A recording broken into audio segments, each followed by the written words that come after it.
Oh, goodness. That was a heartbreaking loss, wasn't it? Jesus. Well, at least I think there are good positives to take away from this game. So, yes, I'm not thrilled about how that game ended.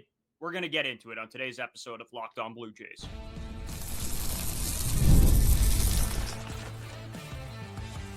You are Locked On Blue Jays, your daily Toronto Blue Jays podcast. Part of the Locked On Podcast Network, your team every day. Welcome back to Locked On Blue Jays. Thank you for making Locked On Blue Jays your first listen every day. We are free and available wherever you get your podcasts and on YouTube. Part of the Locked On Podcast Network, your team every day. As always, I'm Braden Iwasko. He's Carter First. You can find us on Twitter, Braden5Iwasko. Carter First, too, as well. Our main Twitter account, at Locked On Jays. Go check us out on there. We post during the games. We post after the games, on days off, sort of whenever, honestly. And then we have our TikTok and our Instagram at Locked On Blue Jays. We post reels and stuff like that post game. There should be one up now from yesterday's game. So if you guys want to go check that out, you're welcome to.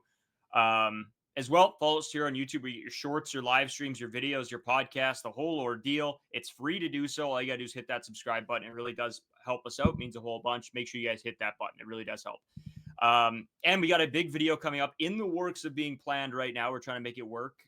So keep your eye out just for on the video side. We're going to start doing more one-off videos as well on some bigger topics that we don't necessarily, it doesn't give us the opportunity to on the podcast. So make sure you guys just keep an eye out for those as we come up through the next bunch of months here in the baseball season. But let's get right into it. That was an absolute heartbreaker because the bats have come alive. Daulton Varsho, looked unbelievable. The two home runs, one screams out of here. The other one hits the fifth level. Like, the guy was on another planet today, and that was great to see. He makes a great sort of slide dive catch type of thing at the wall, too. Just a great day all around from Daulton Varsho. And you think this team has it in the bag. I was texting people being like, wow, what a game from this team when they go in the ninth inning. And somebody texted me, our buddy Smitty goes, hey, game's not over yet. And, of course, as soon as Smitty says that, Jeff Hoffman becomes an absolute bum and lets the Rays right back into the game, and they take the game. And then a fake comeback in the ninth that doesn't pan out. Heartbreaker. But as there are bad here, Carter, but I think at the end of the day, this is the one thing we've been asking for, is the offense to show up. Because I think in the back of our heads, we know that the pitching is going to be fine. Right? I think that's the big takeaway of these past 5 games now, that you're starting to see the offense heat up. And this was a game that the Blue Jays should have won, and the pitching didn't show up. So, that's going to happen. Am I thrilled that it happened? No. I don't know. Thoughts, feelings? Are you sort of in the same boat I am, where you're just more happy than anything that the offense really came to play? I can't say I'm happy, obviously, after that game, but it was definitely a lot more fun to watch an 11-9 baseball game than the Toronto Blue Jays lose 2-1 to the Tampa Bay Rays. I was trying to speak it into existence, trying to get the Toronto Blue Jays to continue on their momentum, but who would have thought? It's typical Toronto Blue Jays, 4-game winning streak, 4-game losing streak. They've had 2 of those this year, and they're playing the Tampa Bay Rays. Always a tough game, no matter how good or bad the Tampa Bay Rays are that season. So it's definitely a lot more fun of a baseball game to watch, but I do agree with your take on this stuff does happen. Like, your pitcher isn't going to be able to close out games every single time. That doesn't take away from the fact that sucked. I'm not going to lie. Like, that was horrible to watch. Like, Jeff Hoffman, backup slider, Junior Guerrero, kind of picking up from where he left off last year against the Toronto Blue Jays, absolutely crushing that ball into left field.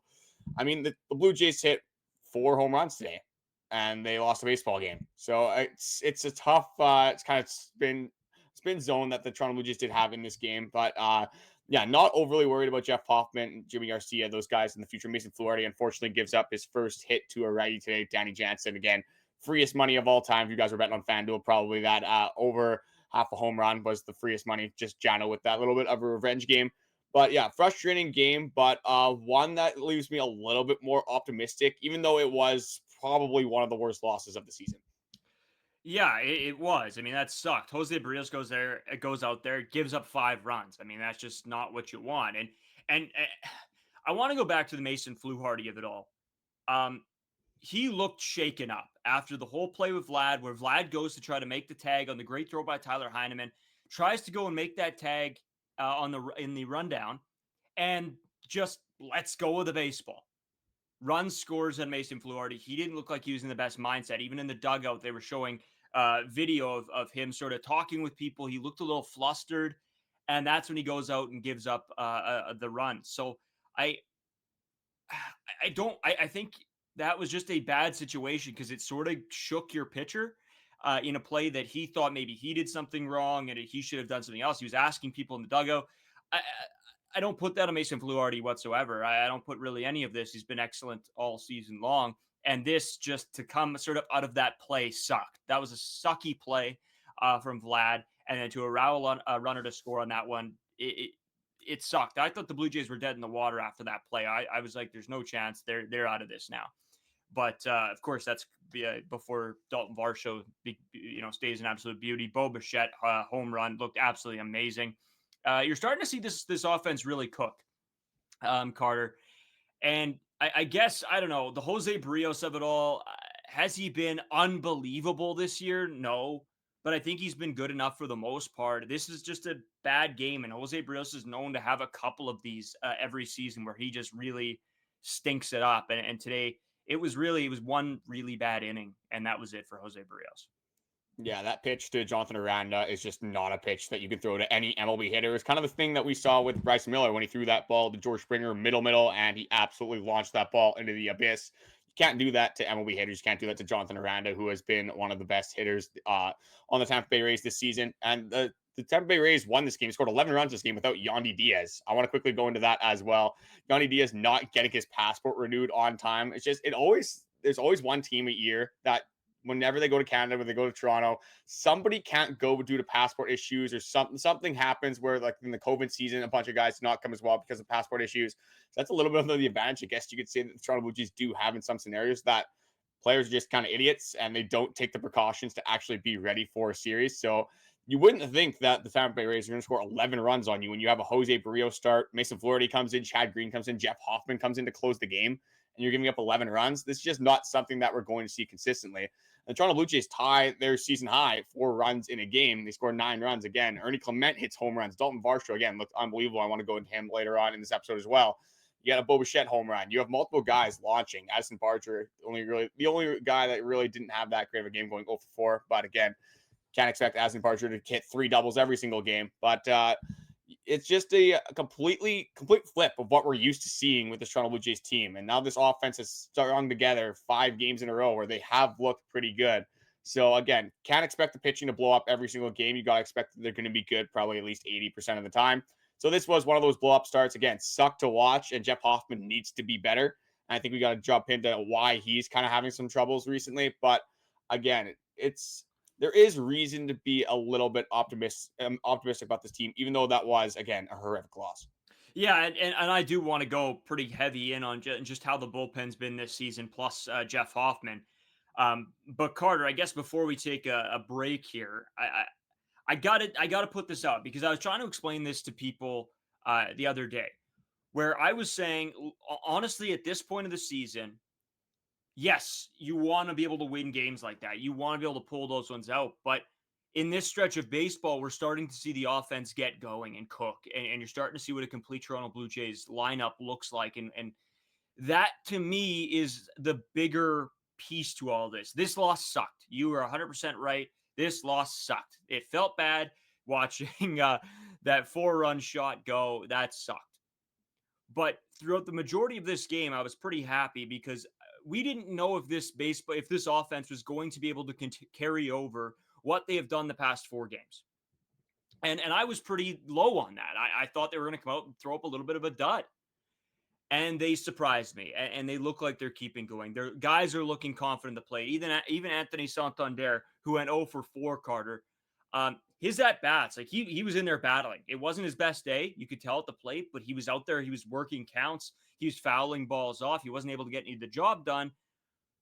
But up and down this lineup, I think you're seeing more confidence. And I don't know who put what into Daulton Varsho's drink, but it might be, what is it, Mike's Magic Stuff or whatever, special stuff from Space Jam there. That's what Daulton Varsho's on, I think, because the guy is on another level right now.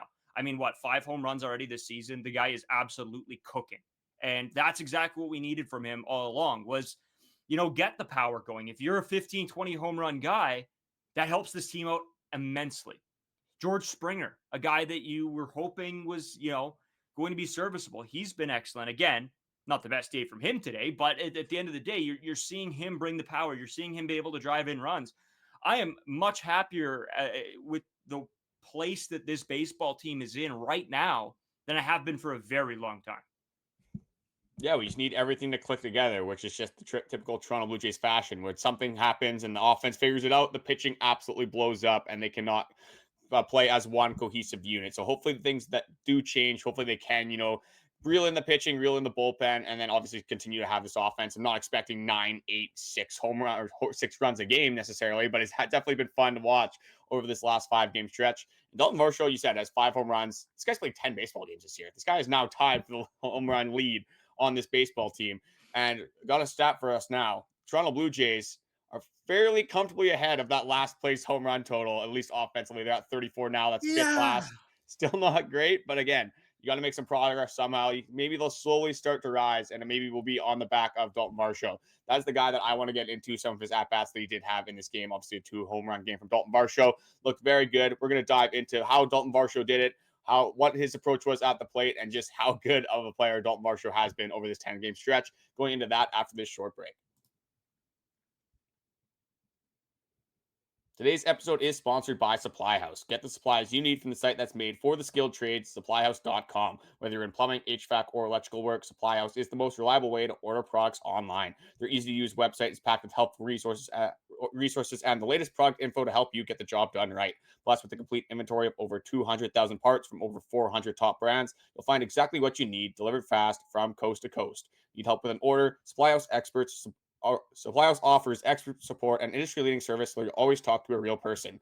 And for the trade pros looking for an extra edge, their free Trade Master program offers exclusive perks like a dedicated phone line, free shipping, and discounts on every order. Thousands of skilled professionals are already taking advantage. Now it's your turn. Join the Trade Master program today at supplyhouse.com/TM and start ordering plumbing, HVAC, and electrical supplies with just a few clicks. Plus, use the promo code SH5 for 5% off your first order. That is SH5 for 5% off your first order, and that is at supplyhouse.com. So, Carter, as we continue on talking about Daulton Varsho, just one thing I did want to mention. Daulton Varsho, I think it was his second home run, was his second hardest hit ball of his career. So you're starting to see him really ramp up. You saw it even on the first home run. I mean, that thing got out of there in a hurry too, just a line drive out to right field. So whatever this guy is on right now is a whole nother level. Yeah, cue the Aurelvis Martinez PED test going in Daulton Varsho's locker room after this game. The second home run, oh my God, that was absolutely pimped. Does that little bit of a bat flip, hits like the 5th deck in right field. Absolutely love to see it. But the biggest thing that I want to talk about in Daulton Varsho is the first at-bat compared to the second at-bat. He's seeing Shane Bloss obviously kind of sitting 96, 97, throwing pretty hard and gets beat with the fastball early. Has some pretty bad swings. You can tell that they're really attacking with the fastball. Did not have a good first at-bat. Did not look comfortable in that at-bat whatsoever, but obviously had the iPad, probably talked to David Popkins. They had some sort of plan going on, obviously, in that dugout because the second AB looks like he's sitting on the fastball. Shane Bloss looking like he's trying to get a high and inside fastball over to Daulton Varsho. He does not do that. He gets just inside, kind of belt high, and Daulton Varsho definitely takes advantage. That was like a Vladdy home run where it's just on a frozen rope that got out of the stadium in like 2 seconds. Again, I think he hit that one 114 as well off the bat. So both home runs that he hit today, he absolutely smoked in the right field. 2 home run game from Daulton Varsho. Just that little approach change too. Just kind of working on the fly, seeing how they're going to attack you, and then obviously doing some damage. And we always talk about Daulton Varsho's defense. Again, another sliding catch in the alley again today. He's going to make a highlight reel play probably once a series. So if he's going to get that home run power as well, if we can get like 20 to 25 home runs from Daulton Varsho, kind of what we expected when they made that trade for Daulton Varsho back a couple years ago with obviously the Gabriel Moreno trade, that one that we have previewed and covered on this podcast so many different times. But what a game from Daulton Varsho. If he can continue this on, this is going to be a huge piece, especially from the offensive side of the baseball. Yeah, and that's good hitting, right? Like what you brought up about the first at-bat compared to the second at-bat. That is the epitome of what you're supposed to do as a hitter. You're supposed to see what the pitcher is giving you and make adjustments going into your second at-bat, and Daulton Varsho did that excellent today. He was playing the pitcher instead of the other way around. So that was unbelievable. But Carter, I want to get into the Jeff Hoffman of it all, the whole situation, because people are already very upset with John Schneider. And this one, I understand completely. I was calling for the same thing. This brings me back to exactly the Jimmy Garcia conversation that we had whatever that was, a week ago or week and a half ago. Hoffman comes in and he's struggling. He's giving up some hits and then base is juiced. I'm like, you know what? I was like, bring up Brennan Little. He looked ready to go. He's throwing in the pen. I said it to my TV screen. I was like, bring him in. Hoffman doesn't have it today. It's not his day. This is going to go poorly. Bring in Little. No move made. Grand slam. Game over. I don't know. Are you sort of in the same boat with me in that situation? I go back to what I usually say is I trust my guys. But at some point, if I'm sitting on the couch and I'm seeing that Jeff Hoffman is nowhere close to having his stuff today, maybe again, you make that move. And if then Brennan Little goes in there and he gives up a moon ball, well, okay. But I don't know. I don't know where I stand with it. I think that John Schneider has to make that call. Yeah, see, when we talked about like the Jimmy Garcia one, the guy that was probably going to come in was Yariel Rodriguez. And if you take out Jimmy Garcia in that situation, I know he did not look good at the time, but if Yariel Rodriguez comes in and gives up that home run, John Schneider might be getting executed. Like he might have to line him up, and then it's like the traditional execution style, and he's just on his knees, and it's not going to be a good look for John Schneider. In this scenario, you have 2 days where your top guys really didn't pitch. You have an off day, and then on Sunday, obviously, you had the Erik Lauer and Jose Urania show, so that was a lot of fun. So you did have Jimmy Garcia, you did have Brennan Little, and again, when it is Jeff Hoffman, when it is Brennan Little, when it is Jimmy Garcia, a lot of the time you do have to give them the benefit of the doubt, kind of what you do with Bassitt, Berrios, and Gausman. These guys have worked up to this point; they are established veterans in the league. Clearly, they have had some very good outings, some very good pitching sequences. Their stuff is disgusting, but again, it's just kind of using the eye test when it comes to these things. Jeff Hoffman, as soon as he walks that batter, then Jano gets on as well. You can kind of see the wheels start to fall off a little bit, and you have all of these guys at your disposal, your other high leverage guys. And again, you see Jeff Hoffman clearly does not have his best stuff. I think that is a time where you should at least be thinking about going to the bullpen. Obviously, now hindsight again is 2020, but it's just one of those things that John Schneider has almost a little bit too much trust in his guys. Going even back to last year when we're talking about George Springer in the leadoff hole, how horrific his at-bats were for a very long time. Everyone within the first month saying, hey, why is George Springer leading off? It takes him like 2.5 months to make that change. So I think we're not going to see John Schneider ever make that change where he's not going to use that eye test. He's not going to see, hey, my guy's kind of struggling out here, even though he's traditionally a very good baseball player. I'm going to roll with my guy. I'm going to keep him in. And that's not the worst thing, I guess, because it is Jeff Hoffman, it is Jimmy Garcia. Those are your top guys. But again, I would like to see him, kind of work on the fly a little bit more, use that eye test, realize, hey, my guy is not pitching up to his best ability, especially when you have Jimmy Garcia, Brennan Little, you have your other high leverage guys available. Again, a little bit of a head scratcher once again with John Schneider here. Well, Carter, and these players probably know that they don't have their best stuff on that day. Like Hoffman's probably out there knowing, geez, I'm going to have to work through this one because I don't got it today. I remember games where I would pitch and I'd be like, poof. This is good. I'm gonna have to get lucky out here because it's not going well, right? And so I don't know. At some point, if you know how that's probably how the guys are feeling, and your team around you is sitting on pins and needles because they just showed a bunch of heart and a bunch of class making a comeback, and if you don't make a move there, I don't know. I guess it shows that you got faith. I guess it shows that you're riding with your boys, but at the end of the day, I don't know if I'm looking up and down the dugout and I'm seeing guys chewing their fingernails because they're worried. Maybe it's time for me to make a move. Guys had their face in their hands at one point. They showed the dugout and guys are sitting on the edge, like quivering. And I'm like, pull him. Like at first I said, get Jimmy up. But he wasn't up. Little was up, and I'm okay. Honestly, I was thrilled. Go with Little. That's fine to me. Either one of those guys, I think, in that situation, maybe could have come in and got the job done. Maybe not. Maybe they explode, but it's one or the other. You see Hoffman doesn't have his stuff. Go with somebody who may have their stuff. I don't know. I was just a little frustrated there. Again, am I going to burn the house down because of it? No, because I don't mind the theory of, because again, trusting in your guys, because we go back to the playoff run where Jose Berrios gets pulled early. And that wasn't trusting in your guys. And maybe John Schneider's thinking, oh, I can't make that mistake again. But I don't know, use your brain a little bit. That's just where I'm at, Carter. Yeah. Does John Schneider actually watch the baseball games? Like just going back to that Jose Berrios start. We both said when we were watching that playoff game, hey, this guy probably has the best stuff we've literally seen all season. Like, this is like top tier Jose Berrios. And then he's just looking at the analytics board. Maybe, I don't know what it is. Maybe like, yeah, it was a predetermined thing before the game. Maybe kind of what we saw with Jose Guerrero and that Erik Lauer situation. But for me, like, when you have to pull Jeff Hoffman here is Chandler Simpson hit singles. And then Jeff Hoffman already blows a save right there. He makes it a 7-7 baseball game. At that point, you can see, hey, this guy doesn't have his stuff. I think Brendan Lau comes up after, hits another single, loads the bases. Like, those are 2 at-bats right there that you got to say, hey, my guy already, again, is struggling out here. He's already blown the save. Yeah. Now we just kind of, have to stay afloat. The offense is hitting on all cylinders, firing on all cylinders. If you kind of get to that 9th inning, the way the offense was playing, even the bottom of the order, I don't care that you're lower in the order. I think it was your 7, 8, 9 guys that were going to come up or that came up in that 9th inning.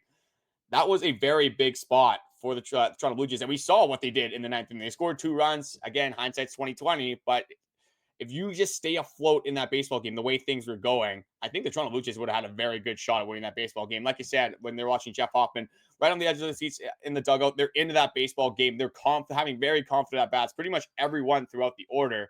So again, when you're looking back at this, that's going to be one of those losses that we come back to. If, again, God forbid, we have a 2021 season, this team misses the playoffs by 1 game. These blown saves are going to be some of the games that we come back to. Yeah, and to think, right, if that's a 7-7 ball game, and they go into the bottom of the 9th, the Blue Jays score runs and win that game. Like, you have the opportunity, and it was blown. And we talked to John Schneider of it all, but now to honestly talk about the Jeff Hoffman of it all, lately I think there has been a couple things for me. Sequencing has been weird. The way he's using pitches has been strange. A lot of the time as a pitcher, you want to play off of a pitch that you've just thrown or play off of a miss that you just had. I haven't been seeing that from Jeff Hoffman. It's like, oh, I'm just going to go with the pitch that I feel right now. Or that's what it seems like. It's just very weird pitch sequencing in my head. And I've looked back over a couple games now of where certain pitches are, what pitches are thrown in certain situations, and it doesn't make sense to me. And I guess to a counterpoint to that, the splitter's been bad. The splitter's been just not good. It's been hung. It's in the zone all the time. And the slider. He's been trying to use a little bit of a backdoor slider sometimes, which is great sometimes. But if a guy is sitting on the inside and they get a backdoor slider and take you to the moon, that is what's going to happen. If it's because it sometimes leaks right over the heart of the plate.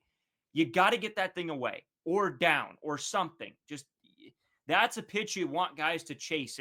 And when Jeff Hoffman is at his best, he's getting guys to chase on those pitches. And so there's a couple issues I'm having right now with Jeff Hoffman. Now, am I saying some guys I saw like, oh, you're paying this guy this much money for a 7 ERA? It's like, this guy's a closer. If he has one blow up outing, his ERA skyrockets. So dial it back. It's not the end of the world. This guy isn't horrible. We could have had Jordan Romano blow 6-7 saves for us by now. Take it down a notch. In the same regards, this was a bad one. This was a bad one. We've seen, I think, now 2 fully bad outings from Jeff Hoffman that he's got to be better for. But is it the end of the world? I don't think so. If he goes out the next 2 times and does the same thing, yeah, maybe we start to have that conversation. Yeah, the people that are wanting to send Jeff Hoffman to Alcatraz just don't remember Jeff Hoffman. Literally every other closing appearance other than 2 of them has 2 blown saves this season. Again, you made a good point with Jordan Romano. Again, we love Jordan Romano, want the best for him. But if Jordan Romano was the closer on this team, I don't think Jordan Romano would be the closer on this team at this point. It'd be Jimmy Garcia taking over some of those closing roles, which I kind of wanted to bring up to you actually a little bit here. Going back to Jeff Hoffman first, though, is that for me, it's execution. Like that slider that he gave up to Junior Caminero, that was the most backed up slider I have ever seen in my entire life. I don't care that it's 6 inches off the inside part of the plate. It's an absolute hanger. So for me, a lot of it is the execution. You touched on it with the splitter. Again, kind of hanging some splitters, not getting them down as much. That's where we kind of see Kevin Gausman struggle as well sometimes. So you have that splitter in the zone. They start to do a little bit of damage with that. Jeff Hoffman, just the execution, which also comes with a little bit of the pitch location. Obviously, when your execution's off, the location's kind of going to be all over the place. They obviously do not want that slider on the high and inside part of the plate to Junior Caminero. But again, Jeff Hoffman, with how good he is, the pedigree that he does have, just obviously with the eye test, other than really the last couple starts where he had those blow-up starts, he still has looked really good. The fastball's playing when he is on. Jeff Hoffman is one of the best relief pitchers in all of baseball. But like going into that Jimmy Garcia thing with Jeff Hoffman, are you at the point now with that? Like there is some people saying there's a little bit of overusage. I don't think that's really happening right now. But are you kind of at the point where You might want to not give Jeff Hoffman every single save opportunity. You might kind of mix in Yimi Garcia, take him out of some of those high leverage situations.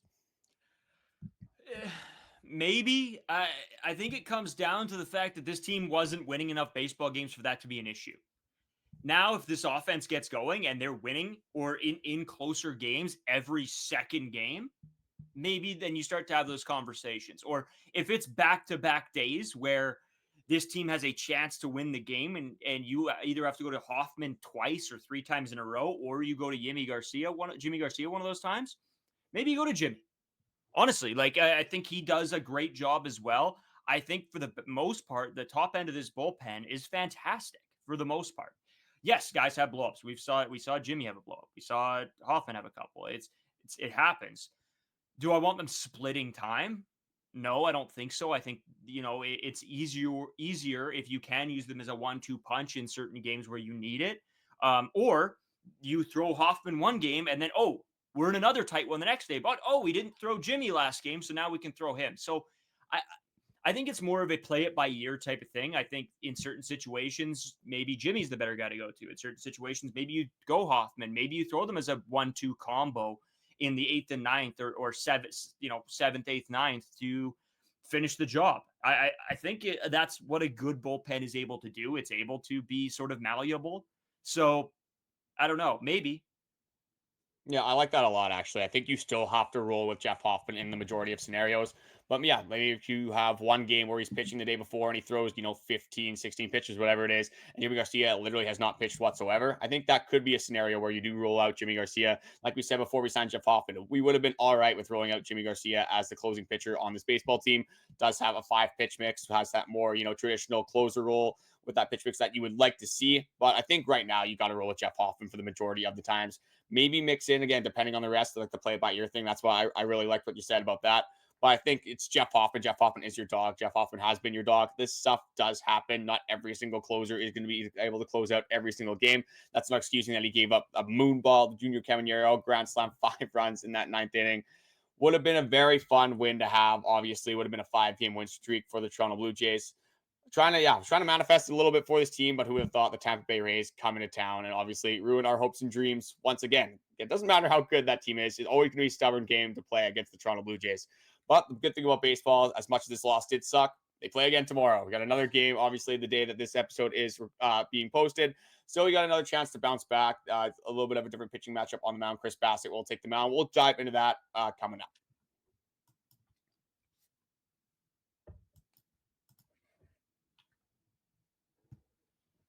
So, Carter, a couple things we want to talk about today's game as well a little bit, obviously, but some updates, some interesting stuff.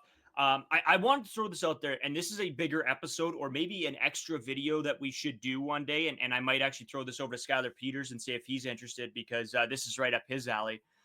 Pete Rose is now eligible for the Hall of Fame. There was this big piece that came out with people talking to the head of the MLB, but it's the Hall of Fame and it's their decision, blah, blah, blah. He is now eligible. What is going to happen with that? And will it happen? I don't know. Maybe this is a bigger conversation we're going to have coming up. I did see as well, Carter, Arjun Namala is now been moved up the prospect rankings, obviously playing very, very well. And maybe, I don't know when his time is going to be necessarily. I know it was pegged originally for 2027. Can we see that earlier? Are we going to see it later? I think it's really going to come down to what happens in the coming years with Bichette. Does he resign? How long's the deal? Because you do have that guy down and looking almost ready to rock here for the MLB. Yeah, I don't think you want to rush. Arjun Namala is still a very young baseball player. Obviously, at earliest, I want this guy up in 2027. But yeah, he's absolutely raking down in the minors right now. You want to see that consistent progression as he gets older, putting on more muscle, kind of growing into his own body. Just going to get better and better. Shoeless Joe Jackson, another guy, just on the Pete Rose conversation, another guy that is now eligible for the Hall of Fame along with 7 other players. So it's not just Pete Rose, not just Shoeless Joe Jackson, a bunch of guys that they did take off the MLB ban list. But like you said, probably a conversation for another day. Quickly, just want to go into some updates before we do preview the game today. Adam Mako is pitching again. It's nice to see one of the Toronto Blue Jays pitching prospects, seeming like all of them are getting injured. So it's nice to have one of them back, but you get one back and one of them goes down. But I'll quickly go into what Adameko did in his first start in the Florida Complex League. Adameko struck out 6 and walked 9 over 4 innings of 1-run ball in his first rehab start in that Florida Complex League. Leo Jimenez also began his rehab stint as well. Went 1 for 1 with a sac fly. He is trying to return after battling mono to start the season. We kind of saw Leo Jimenez a little bit last season. Not sure if he plays with the MLB club right now. Not really a spot for him whatsoever. Maybe a little bit with Andrus Jimenez back, or being out. But by the time Leo Jimenez is back and ready for MLB action, probably expect Andrus Jimenez to be back. Like I said, you got one pitching prospect back, but then we have some very bad news about another one. And it is Jake Bloss, one of the top prospect players in the Toronto Blue Jays system. Jake Bloss will have surgery on his UCL. The Blue Jays don't know the timeline, the extent to the surgery. Could be Tommy John. Not a good injury. This is a major injury for Jake Bloss. The Toronto Blue Jays have literally the worst luck of all time with any single pitching prospect. Brendan Barriera, Ricky Tiedemann, obviously being hurt. Adameko was hurt before. Now you have Jake Bloss. Just not a good situation for this Toronto Blue Jays staff as well. And last thing I want to go into is a Max Scherzer update. Unfortunately for me, my take with him pitching in May is aging like fine wine because Max Scherzer had some back tightness after his last bullpen session. Did not end up throwing in today in Toronto. I don't know, man. Like with Max Scherzer at this point, I'm at the point where I'm just going to be pleasantly surprised if he pitches for the Toronto Blue Jays at some point this season. It's one thing after the next. It's the thumb injury. Okay, he starts to work back up. You see him pitching against some live batters. Oh, no, my back's sore now. I don't know if I should pitch. Next, it's going to be like, I don't know, he stubbed his toe and rolled his ankle on the bat. On the bat, yeah. That's exactly what's going to happen. And then we're not going to see him all season. I don't know. This is just getting, when it came to the thumb, I'm like, okay, maybe this is something he can get over. I think it's now at the point where he's obviously too old. Things are just becoming more and more and more problematic. And it's time just to let this experiment go. You hope that Alek Manoah can come back quick and really get in there and start getting the job done.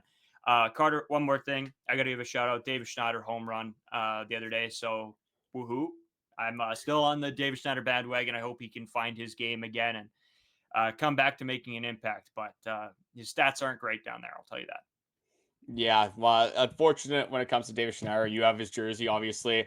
One of the, I don't even want to say it yet. I'm not going to say those words, but one of the guys that came in and just kind of put the Blue Jays on notice, put the league on notice, set, records in his first couple games as a MLB player. So hopefully he does kind of figure it out, but it doesn't look like he is too far on the horizon. Even if he does, it doesn't seem like there's going to be a lot of playing time with how Ernie, Clement, Nathan Lucas, Miles Straw, some of these guys are playing with the MLB team right now.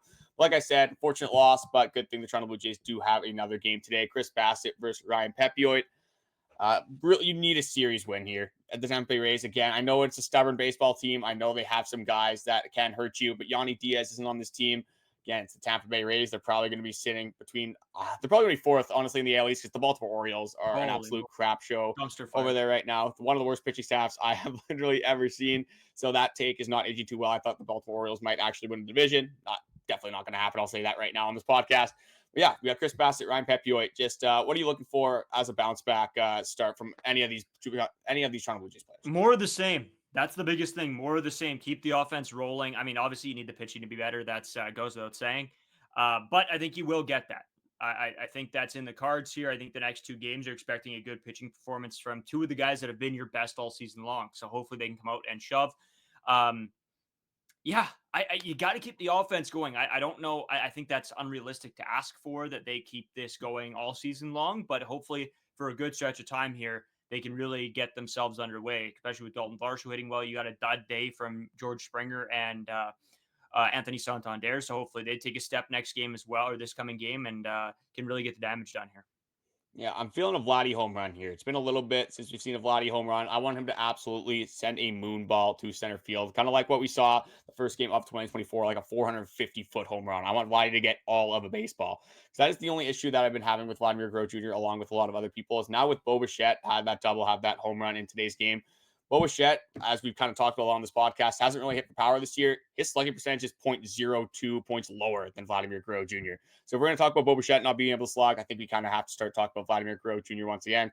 Again, slow starter, the narrative, I'm kind of over that. I mean, you're in the middle of May now. This is supposed to be the time he's activating, so hopefully he can activate in this second game of the Tampa Bay Rays series. I just want to say thank you guys for watching. All the likes, comments, support recently has been much appreciated. Braden's been hammering out these reels because I've just been trying to overcome the Manitoba Heat, and I have been losing that battle. So thank you to Braden for obviously kind of pumping out the content. We'll be producing shorts, reels pretty much after every single game, especially since we're done with those 8:40 games now. We actually go to bed at a decent time. That definitely helps out a ton. But if you guys are coming back, liking the podcast, we have noticed about 75% of you are not subscribed. Helps us out a ton. Obviously, keeps our content at the top of your page. Braden, anything else to add before we do head out? I think we have a guest coming on soon that you might want to, tease a little bit here. Oh yeah, I think that would be for tomorrow's episode. So yeah, Tristan Marinowski, one of our buddies. Again, we've had Skylar Peters, we've had Dallin Wilton. We want to sort of get a collective here. We've had John Jay as well. He's come on.